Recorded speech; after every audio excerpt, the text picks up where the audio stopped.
మాంసనేత్రమునకు కనపడే శక్తిని మాత్రమే కాక భగవంతుని యొక్క అనుగ్రహం చేత తనకి దర్శనమైనటువంటిది, తనకి వినపడినటువంటి దాన్ని లోకమునకు ప్రకాశింపజేస్తాడు.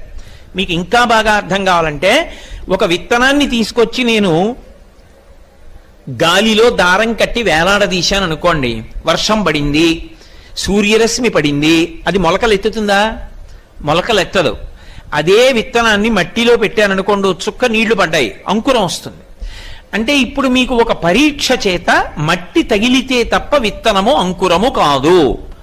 అది మాంసనేత్రమునకు బుద్ధికి ఒక పరీక్ష ద్వారా దొరికింది. అది దొరకడం కాదు, భగవదనుగ్రహము చేత మంత్ర రూపంలో అనుగ్రహిస్తాడు. అది ఋషి యొక్క గొప్పతనం. దాన్ని అమ్మవారిగా శ్లోకం చేసి, అమ్మవారిగా మంత్రం చెప్పి, అమ్మవారిగా నమస్కరించి, ఆ అనుగ్రహం ఎప్పుడూ క్షేమకరంగా ఉండేటట్టు